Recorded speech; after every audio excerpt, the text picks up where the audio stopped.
ಸುದರ್ಶನ ಪಾತ್ರ ವಹಿಸ್ತಕ್ಕಂಥ ಬಾಲಕರಿಗೆ 100 ರೂಪಾಯಿ, ಅದೇ ರೀತಿಯಾಗಿ ಪ್ರಸೂನನ ಪಾತ್ರ ವಹಿಸ್ತಕ್ಕಂಥ ಯುವಕರಿಗೆ ಕೂಡ 100 ರೂಪಾಯಿಗಳನ್ನು ಮಹೇಶ್ ಸ್ವಾಮಿ ಇವರು ಪ್ರೇಮಪೂರ್ವಕವಾಗಿ ಹಂಚಿರುತ್ತಾರೆ.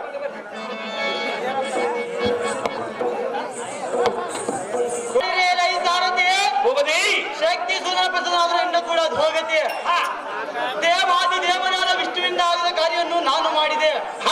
ಆ ವಿಷ್ಣು ಯಾರನ್ನು ಜಯಿಸಲಿಲ್ಲ, ಮುಂದಾದರೂ ಜಯಿಸಲು ಸಾಧ್ಯವಿಲ್ಲ.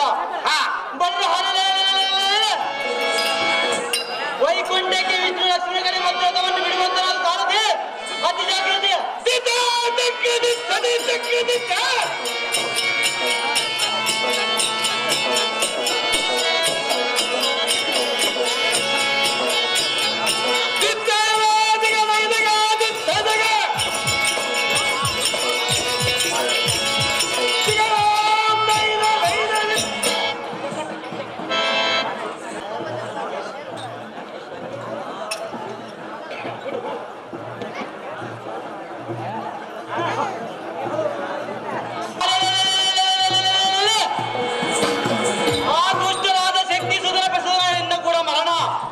ಅಹೋ ಲಕ್ಷ್ಮೀ ರಮಣ, ನಿನ್ನಿಂದ ಆಗದ ಕಾರ್ಯವನ್ನು ನಾನು ಮಾಡಿದೆ.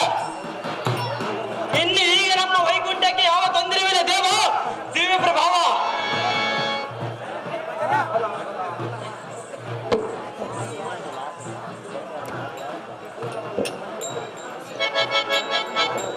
ಬಲ ಬಲ ಕಲೆ ವಿಕ್ರಮಾಂಕಿತನಾದ ಸುದೇಶನ, ನಾ ಮೆಚ್ಚಿದನು ನಿನ್ನ ಸುರತನ.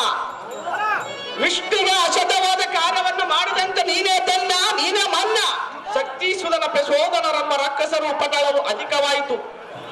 ಇಂದಿಗೆ ಈ ಜಗತ್ತಿಗೆ ಬಂದ ಪತ್ರ ನಿರ್ಣಯ ಸುದೇಶನ, ಯಾರು ನಾನಿನ ಸಮಾನ.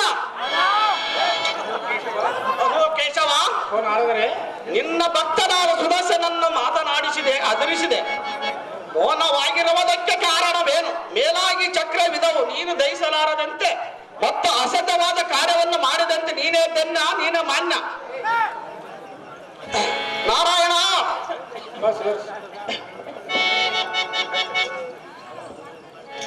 ಅಹೋ ದೇವ, ಏನಿದು ನಿನ್ನ ಅಪರಾಧವನ್ನು ಮನ್ನಿಸ. ನಿನ್ನ ಅಪ್ಪನೆಯಂತೆ ಆ ದಂಜರನ್ನು ಸಂಹರಿಸಿ ಬಂದಿರೋಣ. ಬರುವಾಗ ಮಾತ್ರ ಅರೆತಾದರು ಅಥವಾ ಮರೆತಾದರು ನೀನು ಮಾಡಲಾರದ ಕಾರ್ಯವನ್ನು ನಾನು ಮಾಡಿ ರೋಷದಿಂದ ನುಡಿಯುವುದು ನಿಜ. ನಿನ್ನ ಫಲವನ್ನು ಧರಿಸಿ ಮಧುಸೂದನ, ಇಷ್ಟೇ ನನ್ನ ವಿಜ್ಞಾಪನ.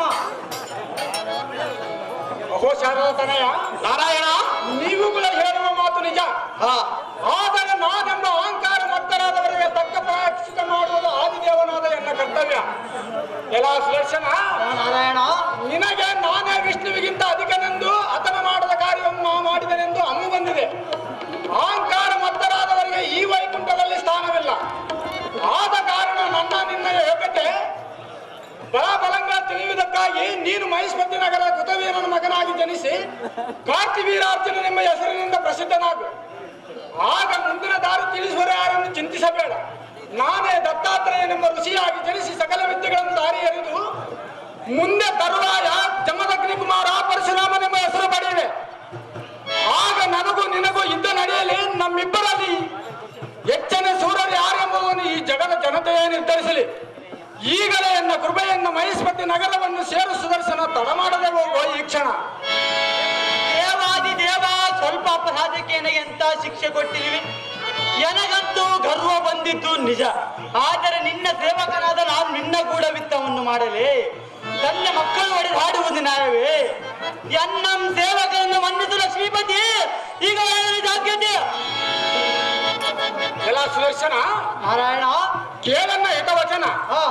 ಮದ ಎಂಬುವುದು 68 ವರ್ಗಗಳಲ್ಲಿ 5ನೇದು. ಇದಕ್ಕೆ ಅಮ್ಮು ಅಹಂಕಾರ ಎನ್ನುವರು. ಇದು ಮನುಷ್ಯನ ತೇಜಸ್ ಎಂಬುವುದನ್ನು ನಶಿಸುವಂತೆ ಮಾಡುವುದು. ನಾಶವಾಗುವ ಸಮಯದಲ್ಲಿ ಸರ್ವ ಮನುಷ್ಯ ಜೀವಿಗೆ ಬರುವುದು. ಅಂತ ಗರ್ವ ನಾಶವಾಗದಿದ್ದರೆ ಮುಂದೆ ಮದನ್ಮತ್ತನಾದ ನಿನ್ನಿಂದ ಯಾವ ಕಾರ್ಯವಾಗಲಾರದು. ಆದ ಕಾರಣ ಮದನ್ಮತ್ತನಾಗಿ ಮಹಿಷ್ಮತಿಯಲ್ಲಿ ಜನಿಸಿದ ನಿನ್ನ ಸಂವರಿಸಿ ನಿನಗುಂಟಾದ ಗರ್ವವನ್ನು ಅಳಿಸಿ ಎನ್ನ ಸೇವೆಗೆ ಖಂಡಿತವಾಗಿ ನಿನ್ನನ್ನು ಧರಿಸುವನು. ಎಲ್ಲ ಸುದರ್ಶನ, ಮಾಡದಿರೋ ಮುಂದಿನ ಆಲೋಚನಾ.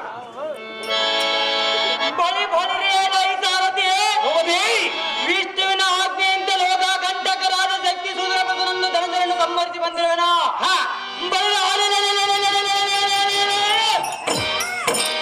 ಅಚ್ಯುತಾಜ್ಞೆಯಂತೆ ಭೂಲೋಕದ ಮಹಿಷ್ಮತಿ ನಗರಕ್ಕೆ ರಥವ ಅದೇ ಪ್ರಕಾರವಾಗಿ ಭೂಪತಿ.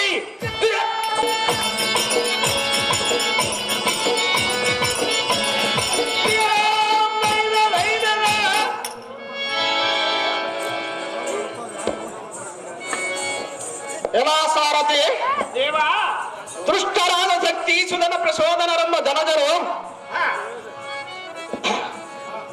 ಯಾವುದೇ ಸುರವೃಂದವನ್ನು ಸೋಲಿಸಿ ಅವರವರ ಅಧಿಕಾರಗಳನ್ನು ಬಿಡಿಸಿ ಅಪ್ಪಲಾಯನ ಮಾಡಿಸಿರುವ ಕಾರಣ ನೀನೇ ಹಿಂದೆ ಅನ್ನ ಕರೆಸಿಕೊಂಡು ಆ ಮಹಾಲಕ್ಷ್ಮಿ ನಿನ್ನ ಸತಿಗಳಾದರೂ ಕೂಡ ಮದ ಹೊಂದಿದ ಸುದರ್ಶನನ್ನು ನಿಮ್ಮ ಹಸ್ತದಲ್ಲಿ ಧರಿಸಿದ ರಾಯಣ ವಿಷ್ಣು ಭೂಲೋಕದಲ್ಲಿ ಕಾರ್ತಿ ವೀರಾರ್ಜನಾಗಿ ಧರಿಸೆಂದನ ತಾನು ಬ್ರಾಹ್ಮಣ ಕುಲಪ್ಪನನ್ನು ಪರಶುರಾಮನ ಆದ ಮೇಲೆ ಇವರಿಬ್ಬರ ಕಲಹವನ್ನು ನೋಡುವ ಸಂದರ್ಭ ಕೂಡಿ ಬರಲು ಸಾರಥಿ ನೋಡಬೇಕು ಮುಂದೆ ನಡೆದವರಿದ್ದು ತಮ್ಮ ಅಪ್ಪನಿಗೆಂದಾಗಲಿ ದೇವ ಮಹಾನುಭಾವ.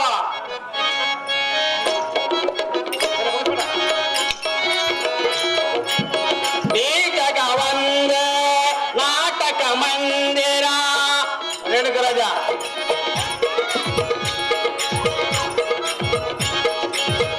ಈಗ ಒಂದ ನಾಟಕ ಮಂದಿರ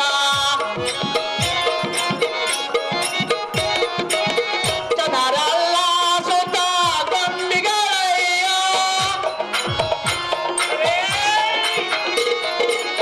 ಜನರೆಲ್ಲ ಸುತ ಗೊಂಬಿಗಳಯ್ಯ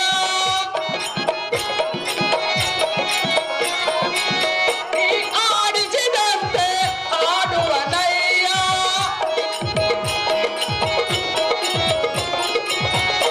ನೀನಾಡಿಸಿದಂತೆ ಆಡುವನಯ್ಯ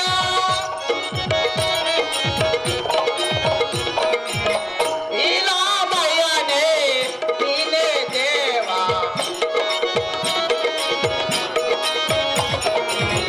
ನೀಲಾಮಯ್ಯನೇ ನೀನೇ ದೇವ